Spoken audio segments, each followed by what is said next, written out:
নমস্কার সবাইকে, আমি পূজা। আপনাদের সকলকে স্বাগত জানাই আমার কিমচি অ্যান্ড পান্তা ব্লগে। আশা করি আপনারা সকলেই খুব ভালো আছেন।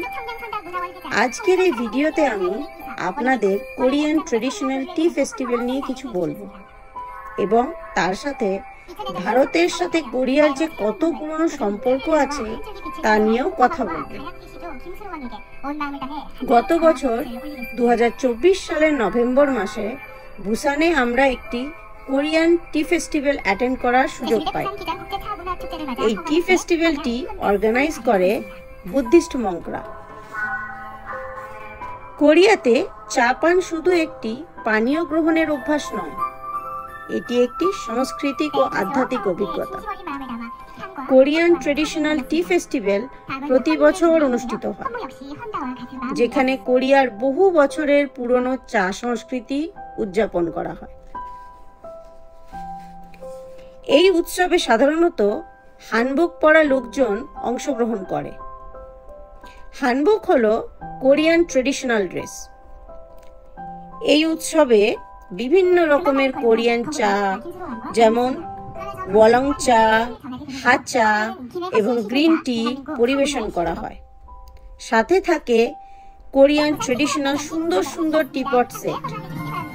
এর সঙ্গে থাকে বিভিন্ন সাংস্কৃতিক অনুষ্ঠান এবং কোরিয়ান চা শিল্প সংস্কৃতি নিয়ে আলোচনা। এই উৎসবের উদ্দেশ্য হলো তরুণ প্রজন্মকে কোরিয়ার চা ঐতিহ্যের সঙ্গে পরিচিত করা এবং বিদেশিদের কাছে কোরিয়ান সংস্কৃতির এই গুরুত্বপূর্ণ দিক তুলে ধরা। এরপর আসি ভারত ও কোরিয়ার সম্পর্কে। মঞ্চের উপরে পোস্টারে যে রাজা ও রানীর ছবি দেখতে পাচ্ছেন, তাদের ব্যাপারে আপনারা অনেকেই হয়তো জানেন বা জানেন না। চলুন তাদের ব্যাপারে বলি এবার। কোরিয়ার ইতিহাসে একটি বিস্ময়কর ও আবেগঘন অধ্যায় রয়েছে, যা ভারত ও কোরিয়ার সাংস্কৃতিক সম্পর্ককে ঘনিষ্ঠ করেছে।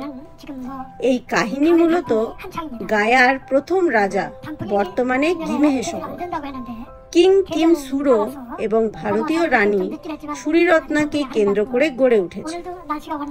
তাহলে চলুন কাহিনীটি সংক্ষেপে বলি আমি।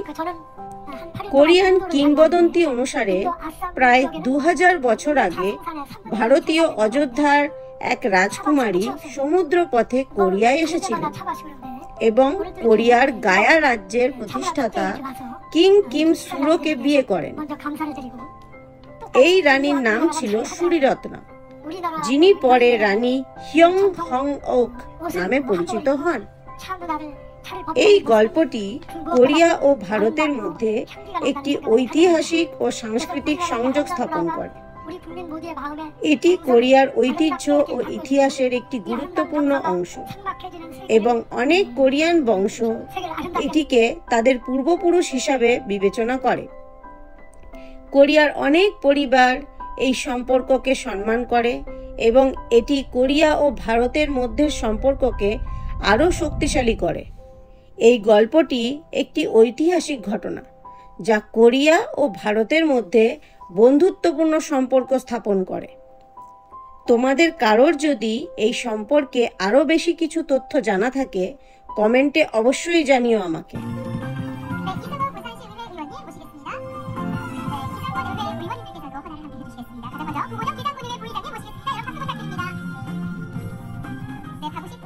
기획위원장이시죠. 함께 다녀가셨는데요. 박우식 기획위원장께서는 헌화에 함께하지 못하시지만 제가 대신 소개를 해올리겠습니다.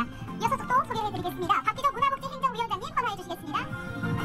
네, 맹승자 경제안전도시위원장님, 한국여천차문화원 김대철 원장이 정성스러운 마음을 담아 허화문께 헌양을 하고 있습니다. 헌화와 헌다 이어가겠습니다. 장혜숙 청량선다문화원 회장, 홍수정 사단법인 향기로운 문화동행 이사, 원영의 부산국제차문화교류회 회장이 헌화.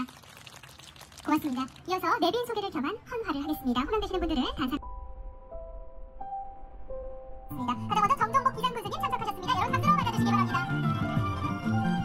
이어서 소개해 올립니다. 박홍복 기장군의회 군장님 함께 헌화해 주시겠습니다. 여러분 계속해 박수 아낌없이 훈의 축제 예배장님 구혜스님은 현재 부산 동명대학교 글로벌 문화콘텐츠학과 교수로 재직 중이시고요. 사단법인 향기로운 문화동행 이사장, 불교문인협회 부회장, 통도사 영축문학회 이사로 활동하고 계시고 가야 허화부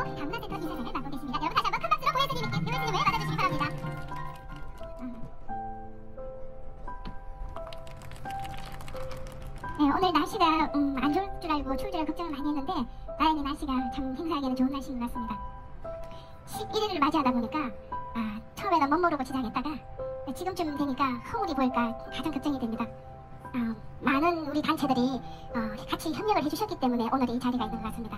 향기로운 문화동행이 혼자서 하는 게 아니라 물론 주최 주관을 하겠지만 대한민국의 유명한 단체 협회 모든 대표님들이 마음을 다 써주셨고 또 부산에 계시는 저희들 자인 여러분들이 항상 찻자리를 같이 해주시고 도와주시기 때문에 오늘의 행사를 할 수 있습니다. 항상 감사하게 생각하고 고맙게 생각합니다. আশা করি তোমাদের এই ভিডিওটি ভালো লেগেছে। ভালো লাগলে আমার কিমচি অ্যান্ড পান্তাকে সাপোর্ট করো। সবাই ভালো থেকো, আবার দেখা হবে।